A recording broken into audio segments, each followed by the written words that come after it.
bem-vindos a mais um podcast. A Fala é Delas! Hoje nós estamos trazendo para vocês um tema muito bom, que é a psicopedagogia nesse momento de pandemia e suas dificuldades. Mas antes eu quero aqui agradecer aos nossos parceiros, nossos amigos, a nossa Associação de Cabeleireiros e Barbeiros de Maracanaú, ao Instituto de Arte e Cultura, a EDS Comunicações, nosso estúdio aqui com toda a segurança, com toda a higienização, garantindo a nossa vida e a nossa saúde. E também a farmácia Provida do nosso amigo Tuca. E dizer a vocês que o podcast A Fala é Delas é um projeto da Associação Meninas e Mulheres de Maracanaú. E hoje a nossa convidada especial é a mulher, uma das mulheres fundadoras da Associação Meninas e Mulheres de Maracanaú, Mônica Assunção. Meu povo, essa entidade, essa organização, ela está formada por mulheres empoderadas. Eu vou aqui só passar a biografia da nossa mulher fundadora, Mônica Assunção. A Mônica é pedagoga, é psicopedagoga, é mestre em ciências da educação, é formadora educacional, diretora de mobilização municipal do Sindicato das Psicopedagogas do Estado do Ceará, representando aqui Maracanaú, é a presidente de Maracanaú. Exatamente. E um dos objetivos, você como presidente desse sindicato em Maracanaú, é estar mobilizando todos os profissionais da psicopedagogia para fortalecer a profissão, né, os profissionais da psicopedagogia. Então, temos aqui hoje a nossa convidada Mônica Assunção, a nossa parceira Ângela Souza. E dizer a vocês que a nossa outra amiga, infelizmente, ela passou por um probleminha cirúrgico, né? Uma cirurgia pequenininha, mas está bem. No nosso próximo podcast, a Elaine Lima está aqui. E a sua amiga Magda Lacerda, no podcast A Fala é Delas. A Fala é Delas. E aí eu vou passar para a amiga Ângela Souza. Né, Ângela? A fala é sua. Obrigada, amiga. Olá, gente. Olá, amiga Mônica. Olá, Ângela. É um prazer enorme te receber aqui. Gente, a Mônica, nós trabalhávamos juntas nos CAPS, Centros de Atenção Psicossocial Infanto-Juvenil. E, atualmente, eu estou em outro equipamento. Fui colega de trabalho da Mônica por 6 anos. Então, eu sei a profissional competente que ela é. E ela veio aqui esclarecer de uma forma bem singela, bem simples, para esclarecer a sociedade algumas dúvidas que as pessoas têm, não conseguem compreender e, por falta dessa compreensão, não busca ajuda para suas crianças, para seus adolescentes, para os seus filhos. Então, o nosso objetivo aqui é esse, é esclarecer de uma forma bem simples e objetiva. E começando aqui, eu vou passar a fala, antes de fazer uma pergunta, Mônica, eu vou passar a fala para você, minha amiga. É uma satisfação enorme fazer parte dessa equipe, é prazeroso, né?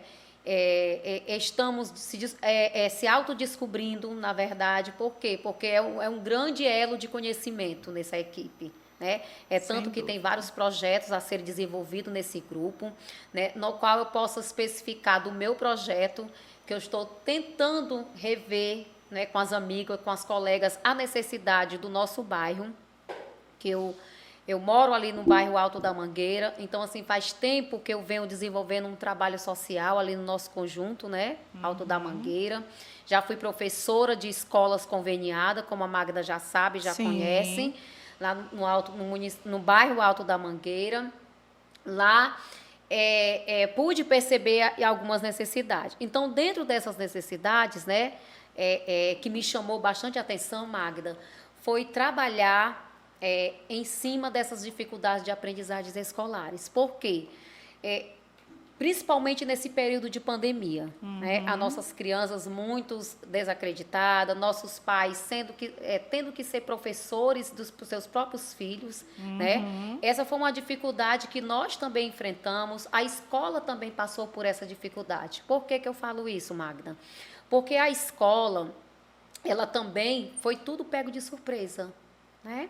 Então, assim, eu nessa área de atuação, há 6 anos que eu estou atuando no CAP, no Centro de Atenção Psicossocial, e realizo ali um trabalho de intervenção da psicopedagogia, né? Então, eu tenho um amor por essa profissão, tanto que eu faço parte como diretora de mobilização do nosso município, para que os nossos profissionais venham a acreditar nessa profissão. É uma profissão de investigação, né? Que nós acabamos que investigar uma problemática de cada um dessas crianças e nossos adolescentes também, certo? Então, assim, voltando a falar assim, do projeto, né? Então, é um projeto que eu tenho organizado esse pré-projeto, né, Ângela? Até Sim. cheguei a conversar com a Ângela em relação a esse projeto lá no nosso setor de trabalho, nosso ambiente de trabalho. E aí nós montamos em cima dessas dificuldades de aprendizagens escolares que os nossos alunos enfrentam, né? Então, por que a gente não colocar um ambiente de multiprofissionais, com psicopedagogos, com neuropsicopedagogos, para a gente acatar, né? E aí resolver essa questão da dificuldade que as nossas crianças enfrentam hoje. E É aí, verdade. amiga, deixa eu só complementar a sua fala aí. Nós, como funcionárias, né, profissionais da saúde mental, né, a gente recebia muitas crianças e adolescentes que eram encaminhados para o CAPS, né, porque as crianças apresentavam dificuldades de aprendizagem e já era taxado como um transtorno mental, né? E muitas das vezes chegavam lá, não era perfil para se tratar no CAPS. Porque qual é o paciente para se tratar no CAPS? Né?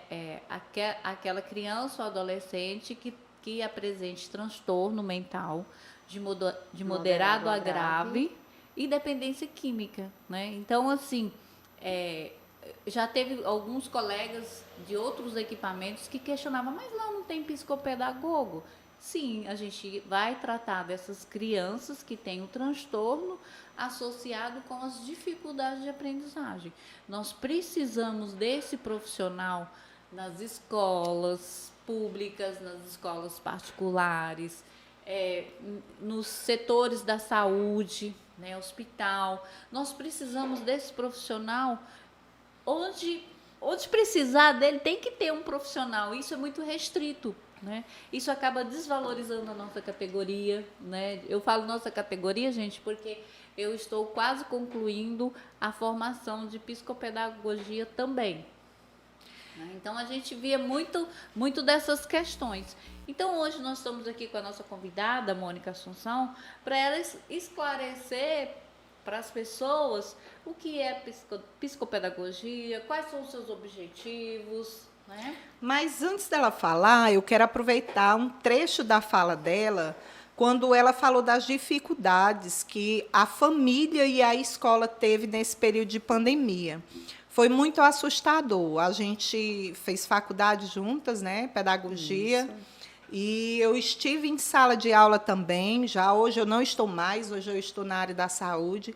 Mas eu vivenciei muito a fala da escola e a fala da família, né? Porque, assim, o que é a psicopedagogia?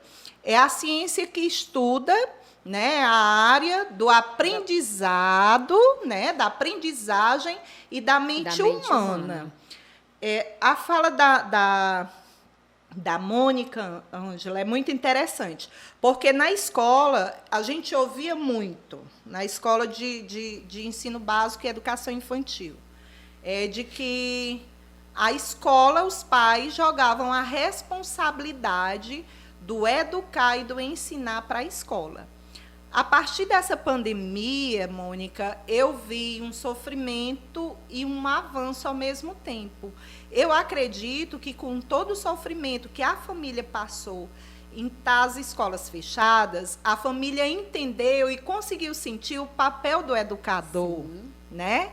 Como também os professores do nosso país nunca estiveram preparados para a área tecnológica. Verdade. Tiveram que se reinventar. Então, foi muito bom, apesar de muito dolorido, apesar de o nosso Brasil não dar condição tecnológica para as famílias carentes acompanharem a educação.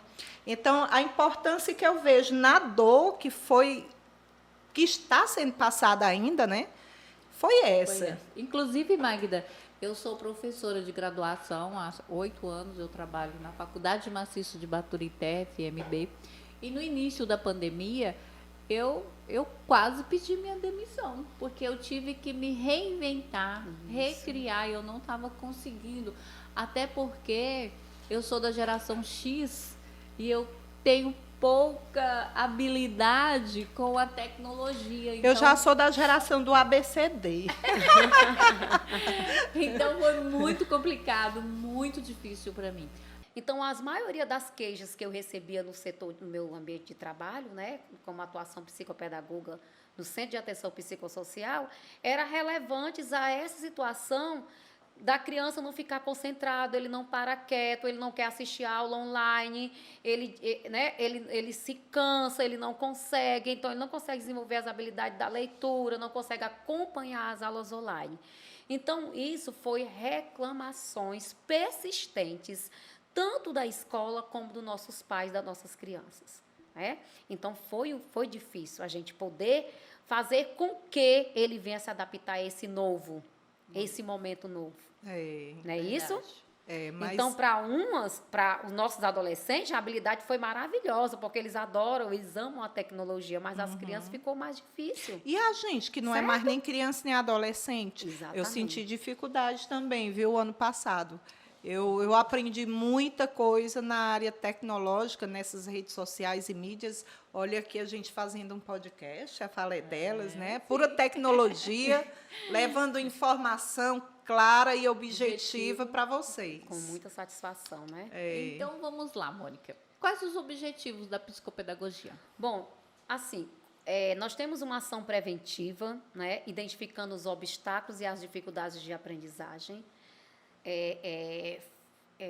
Em cima dessas dificuldades que eles relatam, que os pais relatam da dificuldade de nossas crianças, é leitura e escrita. E aí, o que é que a gente faz? O nosso objetivo é investigar. Né? O psicopedagogo faz a investigação. É um papel de investigação terapêutica. Por quê? Porque a gente tem a parte da conversação, que a gente conversa com os pais, né? Relaciona ali as queixas principais apresentadas, né? Qual é o foco principal dessa dificuldade, né? Se foi uma dificuldade realmente dentro da escola, se essa dificuldade aconteceu onde, se foi em casa, se essa dificuldade está envolvida no meio social. É uma triagem, né, Mônica? Então, assim, a gente faz assim, uma avaliação. Inicialmente, Magna, nós iniciamos com uma avaliação. Porque a gente vai conhecer de perto como é essa criança, o que aconteceu. Né? E aí o nosso papel investigativo é saber se esse problema aconteceu lá nas primeiras séries, né? Nos primeiros, como é que eu posso dizer aqui? Na educação infantil, né? Como foi essa base? Na base pode mesmo, haver traumas né? na educação infantil. Também. E aí, durante esse processo, né, educacional, lá inserido numa instituição de ensino regular, dentro da sala de aula, onde a gente socorre a quem? A gente fala com o professor, porque o professor é que está lá a maior parte do tempo, né? Vê as questões insignificantes, que eu digo, é a questão de participação com a aula, interação com os colegas, com os exatamente. Amigos. A questão das atividades, né? Se ele está realmente produzindo essas atividades ou não. Então, se o professor passa para a gente essa queixa. Quer dizer que vocês, quando fazem esse atendimento com a criança que tem um déficit qualquer, né? Bom, Aí vocês vão até a escola fazer essa avaliação. Pronto, nós realizamos uma visita institucional, né, abordamos o coordenador pedagógico, porque ele é que nos passa a informação que aquela criança realmente apresentou dificuldade durante o tempo que ele passou pela escola. Né? E aí a gente vai com esse papel investigativo, né, para saber da problemática. E aí, se o professor tiver alguma dúvida, o professor escolar, alguma dúvida em relação ao comportamento dessa criança, alguma dúvida em relação à dificuldade de aprender e como ensinar, nós estamos lá também para fazer a orientação. Então, é muito interessante saber disso. Olha como a gente aprende. Porque depois dessa avaliação, vocês podem fazer... passar essa criança, se vocês diagnosticarem, na verdade não é diagnosticar, vocês não pronto, é uma hipótese de diagnóstico. Se vocês fizerem toda essa avaliação e ver que aquela dificuldade de aprendizado dela não foi por causa da escola, aí vocês a gente parte para um trabalho terapêutico. O trabalho terapêutico, se for institucional, a gente faz esse trabalho grupal. Um grupo, com orientação à família, né, com algumas atividades voltadas para pedagógico, né, Ângela? Também nós fazemos isso. E aí, porque temos vários âmbitos de atuação, né, Magna? Nós temos a área institucional, nós temos o âmbito clínico, onde a gente trabalha as práticas de intervenção clínica, né, para saber realmente se essa dificuldade gerou um transtorno ou se ele é um déficit de aprendizagem, né? Dentro dessas dificuldades, se alguém pontua uma dislexia, né, que é um diagnóstico, que a gente consegue observar que essa problemática inicia da base, né, desde os primeiros anos escolares, que ele vem mostrando essa dificuldade. Que é um problema patológico, né, a dislexia. Explica para a gente a dislexia, o que é?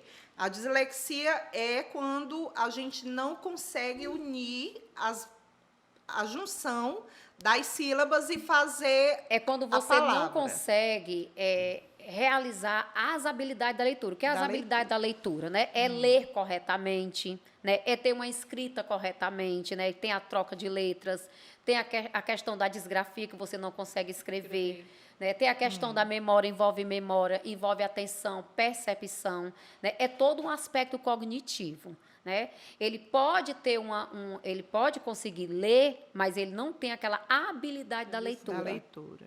Esses problemas surgem no início da sua formação, se não for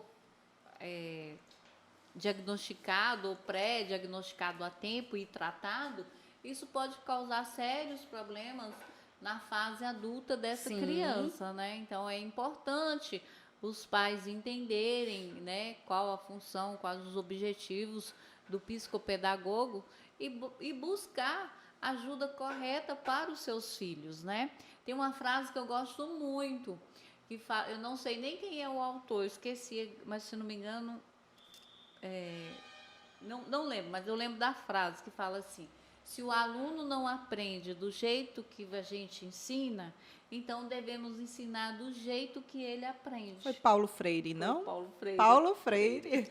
Paulo Freire. Eu ia falar o nome dele, mas Paulo Freire. Eu tinha me esquecido. Eu acho muito lindo essa fala, porque isso é renovação, né? É você fazer a intervenção correta. Enfim, deixa eu passar a fala aqui para minha amiga, porque a minha amiga que é a psicopedagoga do CAPS Infantil de Maracanaú. Agora, gente, estou explicando explicando um pouquinho, Magda, sobre a dislexia que você me perguntou, para ficar bem específico aqui, né, para quem não está nos assistindo, né, nos ouvindo. Sem dúvida.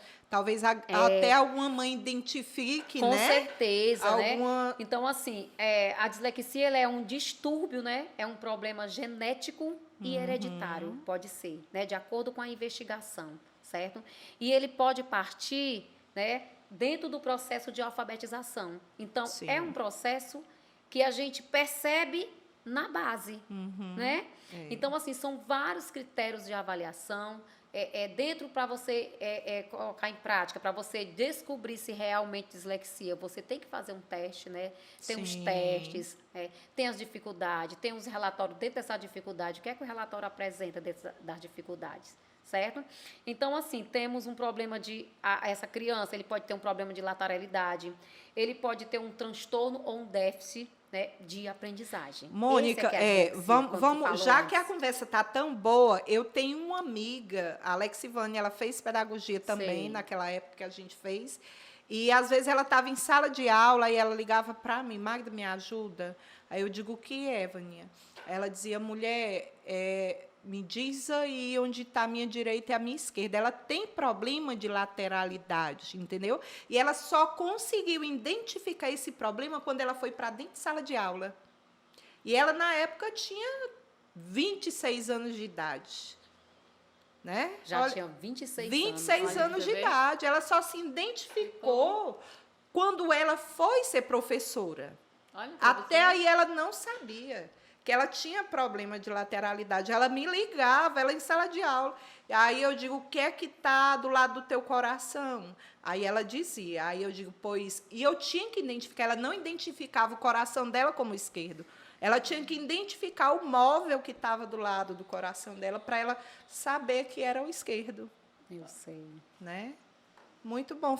Eu estou falando isso porque, como nosso podcast é informativo e esclarecedor, alguma mãe que estiver assistindo a gente, né, ela vai começar a observar, porque às vezes falta muita observação da família para identificar, porque no período que eu estava em sala de aula, a escola começou aquela palavrinha que ficou muito famosa, a hiperatividade. Toda criança era hiperativa, né? Ainda bem que se desmistificou isso, veio as nossas psicopedagogas com força. Realmente, hoje eu sinto vocês participando com as escolas, fazendo essa avaliação para passar depois para outro profissional, para diagnosticar, se precisa de um outro acompanhamento, né? E bom demais você aqui tirando essas dúvidas junto com a gente. Bom, para mim é sempre um prazer, como eu tenho já falado para vocês, né? Então, assim, Magna, como você falou aí da dislexia, né? Da lateralidade. Do novo, né? que você falou aí, citou sobre o transtorno de TDAH, né? Sim. Transtorno de déficit de atenção e hiperatividade. Na verdade, nós temos muitas crianças com esse transtorno em sala de aula, né? Que é difícil lidar com essa criança com comportamento de agitação psicomotora. Que são crianças que têm agitação psicomotora, às vezes eles demonstram uma agressividade, né? Que chegam a sair de sala para ficar numa sala de coordenação, certo? Assim, as professoras perguntam como fazer, né? Como vai desenvolver as atividades, né? Com as outras crianças, essa criança ela não tem concentração, ela observa que a criança não tem percepção, não consegue ficar parada na sala de aula. Essa criança com TDAH, que tem já diagnóstico de transtorno de déficit de atenção e hiperatividade, ela não consegue manter inserida na sala de ensino regular. Ela fica. Ela fica porque a lei está bem clara que as nossas crianças é para estar inserida numa escola de ensino regular e aprender assim como os demais. Então, os professores também, eles se desdobram para dar essa educação, né? Para fazer esse diferencial, né? Eu parabenizo as professoras, Demais, né, gente? demais. Porque elas são guerreiras também. Elas estão lá também, foi algo novo, né? Para ela poder ensinar a leitura, a escrita, né? Fazer com que essa criança participe da socialização com as demais crianças. Que é muito então, difícil, assim, é muito né? difícil. Os pais não aceitam, né? Quando uma escola chama o pai para a escola, que ele chama a família para a escola, é pedindo socorro, é um pedido de ajuda, né? Fazendo com que eles vejam também o que é que pode ser feito nesse momento. E aí é um momento, né, Mônica, de unir a família, De unir a a escola, saúde, né, educação, para ajudar essa criança. Com certeza. Sem dúvida. E a família, quando ela se insere num projeto como esse, ela só tem a ganhar. ela só tem a ganhar, porque a criança, ela não consegue ter essa concentração na escola, mas ela também não tem a concentração dentro de casa, Sim. né? E aí ela precisa Eles desse se tornam, tratamento. se tornam, Magda, persistente também em casa. Sim. Né? A mãe também não sabe. Como é que eu faço? E é um risco para a vida da criança, né? porque na escola ele vai estar assim, o ambiente familiar, nossa casa, a gente acha que tudo ali é muito guardadinho, protegido para o nosso filho. Sim. Mas uma criança que tem essa dificuldade, ela corre riscos. Ela corre riscos, né? Na escola, não. É ali a sala de aula, o professor, os nossos mestres, né? Os educadores de todas as profissões do mundo, ele fica ali concentrado, ele se sente, sim, responsável pelaquela criança. Sim. E a atenção é muito maior. E pior, sem ter um auxiliar, muitas vezes, na escola pública, para estar contribuindo com o desenvolvimento dessa criança, né? É todo um contexto, né? Nossas escolas hoje estão bastante desenvolvidas, né, Magda? Nós temos o cuidador em sala de aula, né? Para ajudar aquela criança que está lá, que tem problema, que demonstra alguma problemática dentro de sala, né? Como você disse, também lei, o profissional, né? Do AEE, né, pessoal? Temos aqui a nossa colega que faz parte da nossa equipe. A Poliana, parabéns, Poliana. Estou sempre ali vendo seus vídeos, viu? Poliana é mais uma mulher fundadora da Associação Meninas e Mulheres de Maracanaú. E ela é uma profissional da educação especializada, muito atuante, bastante participativa, né? Eu parabenizo essa profissional. Né? Bom, Então, assim, é andar de mãos dadas, certo? Escola, família, profissional. E, assim, o profissional sempre ajudando o outro, né? Sem dúvida. Então, assim, às vezes ela tem uma prática que quando eu lembro que eu fiz uma visita institucional e eu deparei com a Poliana, né? E a Poliana já foi logo me dando umas dicas de atividades práticas, né? Para trabalhar na parte pedagógica. E isso foi fundamental lá no CAPES, né? Porque eu acabei utilizando esse instrumento para intervir com as minhas crianças que tinham dificuldade de leitura e de escrita, né? E aí a gente vai aprendendo com os outros. Não é isso? Sem dúvida. A gente pode até construir uma casa sozinha, mas vai levar muito tempo. Com certeza. Mas quando a gente tem um conjunto, o coletivo, além de sair mais rápido, o aprendizado é muito grande, né? Com certeza. A gente não constrói muita coisa sozinho, né? Eu lembro, né, Mônica, quando eu estava lá no serviço, nós duas fomos em muitas escolas fazer visita, né? Isso. E o interessante é que a gente chega nas escolas, aí tinha, em alguns momentos, a diretora, as professoras ficavam meio receosas, achando que a gente ia lá reivindicar os direitos daquela criança. Não, gente, a gente tem que fortalecer a rede.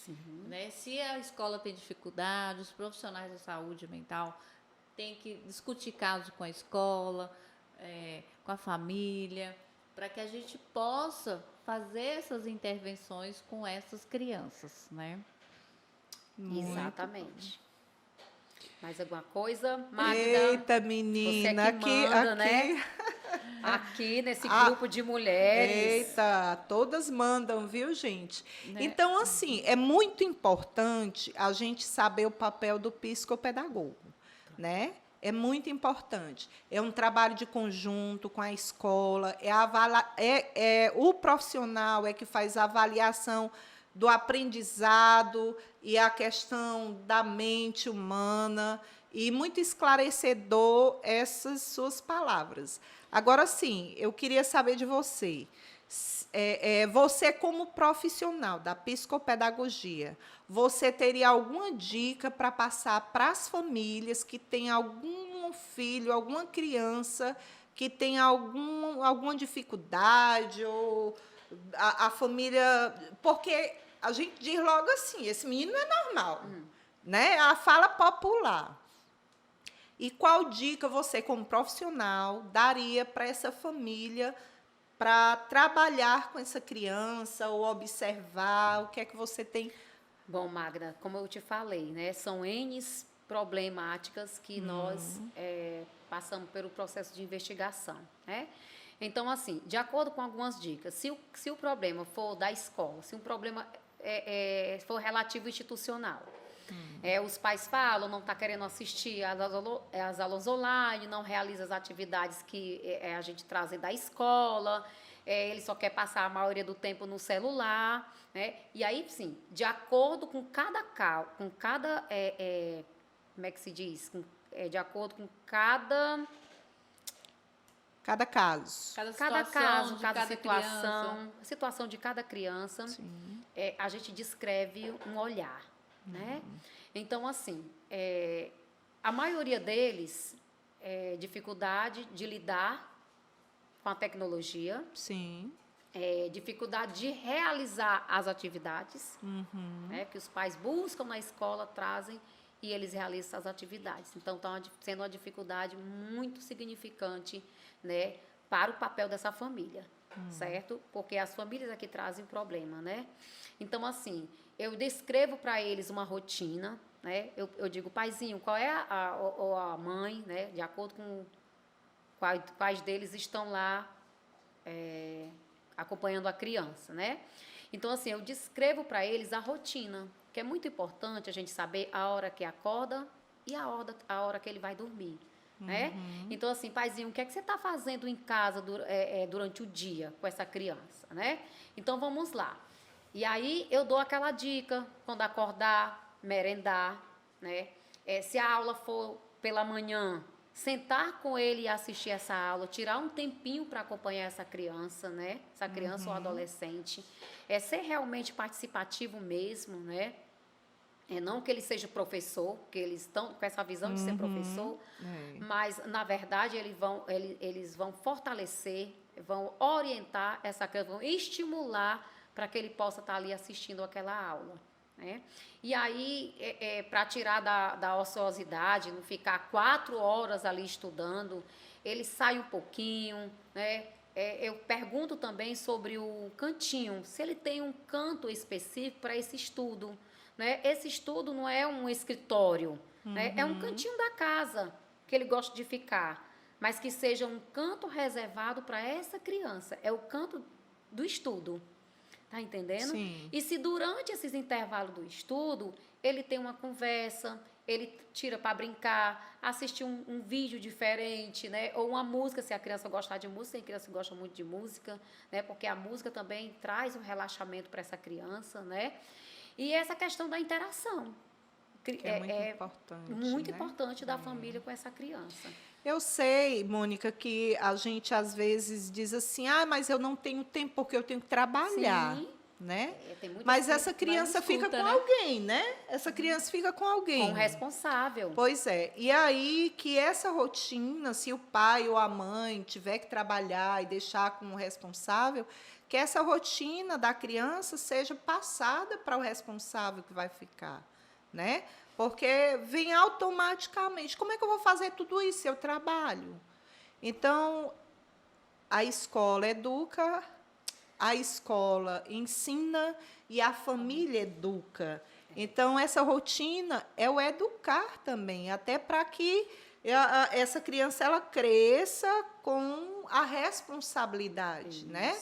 Com aquela responsabilidade de horário, de cumprir com os compromissos. É interessante. Então, assim, é difícil, é bastante difícil, mas eu acredito que tem um horáriozinho para o lazer, Tem. né? Então, é muito importante o papel do pai também, né? O pai fazer com que aquela criança andar de bicicleta, jogar de bola, né? Interagir com os brinquedos, mesmo que esses brinquedos, eles sejam os brinquedos favoráveis para a educação, né? Porque nós temos blocos lógicos, nós temos quebra-cabeça, né? Então, isso é importante ter essa prática de ensino em casa também. Também. Né? E se não Pra que tiver, possa- e se não tiver material, bloquinho tudo direitinho, gente, material reciclável, Com a gente certeza. faz jogos maravilhosos, né? Criar, né? É. Vamos Criar, reinventar.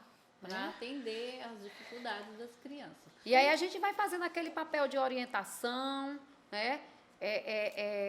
Se precisar fazer uma visita domiciliar, também realizamos essa visita domiciliar. Institucional, né? Institucional e domiciliar. Porque a visita domiciliar, a gente consegue perceber como é esse ambiente onde a criança mora, né? Quem faz parte lá. E aí a gente faz aquelas orientações devidas, né? Bem práticas, né? Bem subjetivas, para que eles, né? Porque tem muitos pais, na verdade, que realmente trabalham, passam o dia fora, mas eu acredito que tem as outras pessoas que estão lá como responsabilidade com aquela criança. Que às vezes né? é a avó, E aí a né? gente A vai tia.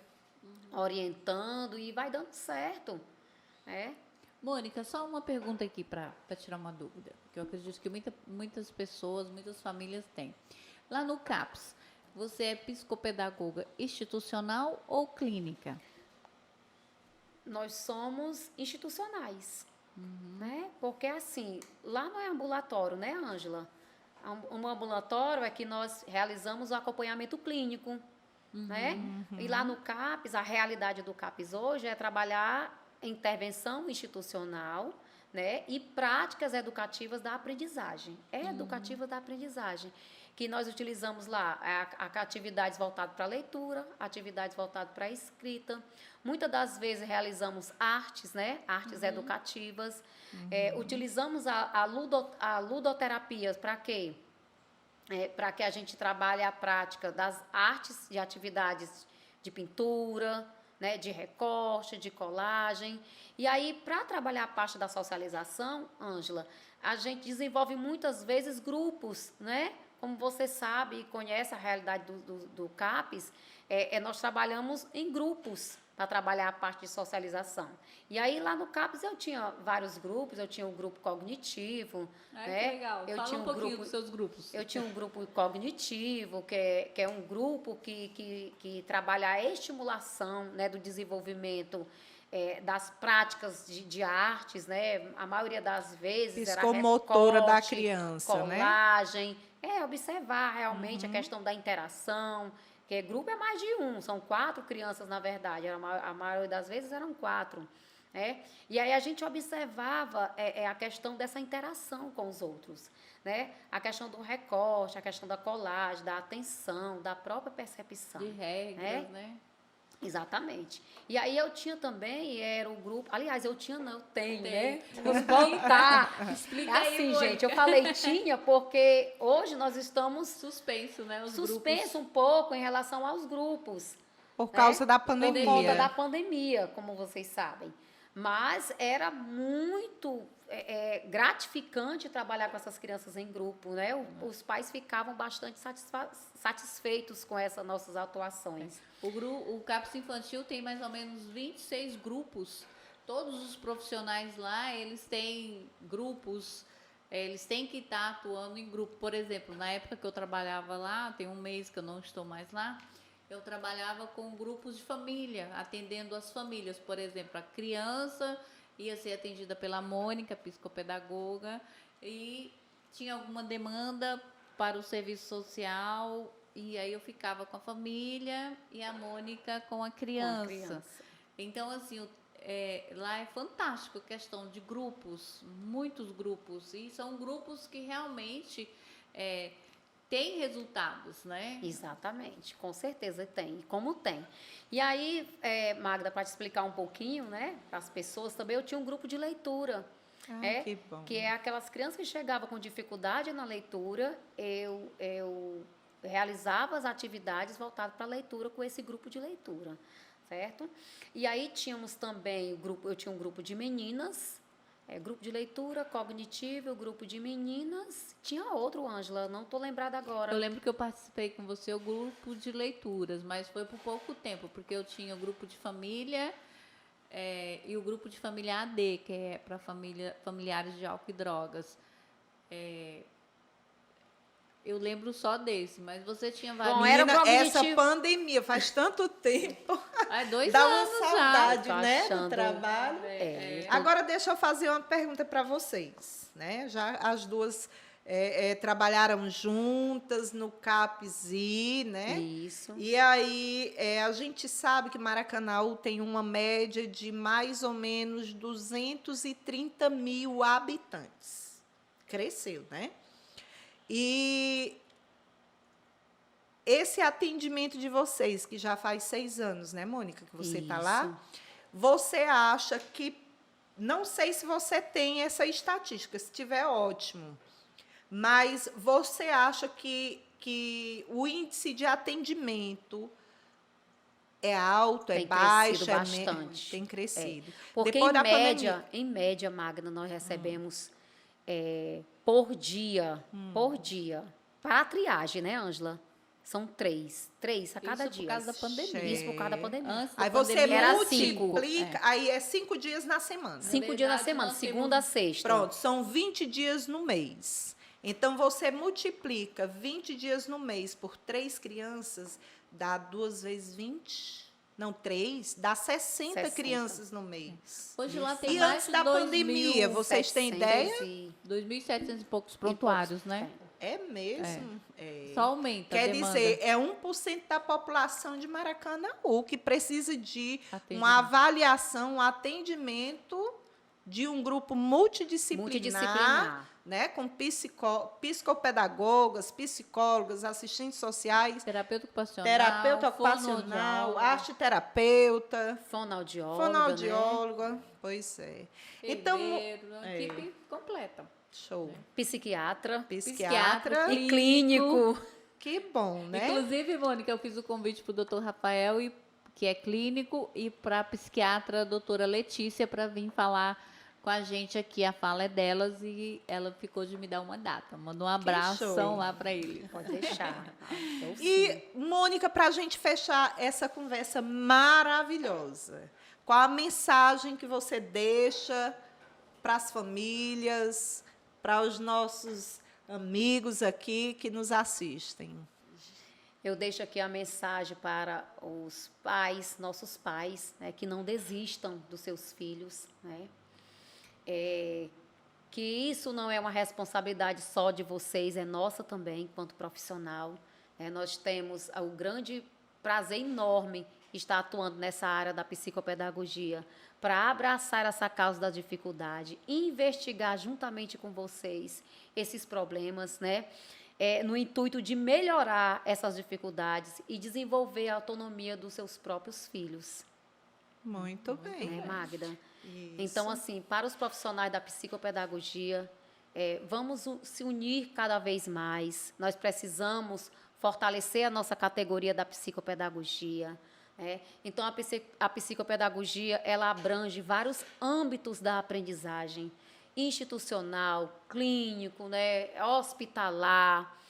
Inclusive, quero aqui deixar para as minhas colegas, né, que o ano que vem, a minha proposta do ano que vem, o nosso polo multidisciplinar funcionar show de bola. ali no bairro Alto da Mangueira, facilitando esse papel juntamente com as nossas famílias do bairro, não só o bairro Alto da Mangueira, mas nós temos ali a Colônia Antônio Justa, temos o Conjunto Vida Nova, temos Boa Vista e o Maracanaú como um todo. Com certeza, Pois muito bem, Parabéns, viu? Amei. Quero fazer parte desse Com núcleo. Com certeza. E Ângela Souza, minha amiga, Oi. sua palavra para a gente fechar o nosso podcast? Ai, gente, queria agradecer a presença da minha amiga, falar que eu estou com muita saudade de você, da equipe, principalmente dos pacientes. Eu iniciei o podcast falando que eu sou uma militante da saúde mental e continuo. No momento eu estou em outro equipamento, mas é só por um tempo, né? Porque eu amo saúde mental, todo mundo sabe disso. E eu estou aqui à disposição para o que precisar nesse projeto, né? Eu posso não estar diretamente no CAPS, mas indiretamente eu vou estar trabalhando na saúde mental também, tá certo? Com certeza. E o meu muito obrigada. Que assim foi uma tarde maravilhosa estar aqui com vocês três, né? Meu abraço, meu beijo para nossa amiga Elaine Lima, que está se recuperando. E a mensagem para as famílias, né? Que não fiquem com medo, achando que seu filho tem um problema mais sério, não queira enxergar que ele está precisando de ajuda, é questão de preconceito. Vamos conhecer e entender para saber lidar com os problemas, as questões, as dificuldades das nossas crianças e dos nossos adolescentes. E, Magda, a fala é sua. Quero agradecer a essa mulher empoderada, Mônica Assunção, uma mulher líder comunitária, há muito tempo eu conheço, sei da capacidade dela, sei do compromisso dela com a educação, da paixão que você tem. E só tenho a agradecer a sua presença e a sua participação no projeto da Associação Meninas e Mulheres. E a cada encontro que a gente tem é um aprendizado muito grande, né? Mulheres graduadas, mulheres com vários conhecimentos. E esse tema de hoje foi um tema esclarecedor para as famílias. Não façam diagnóstico dos seus filhos, né?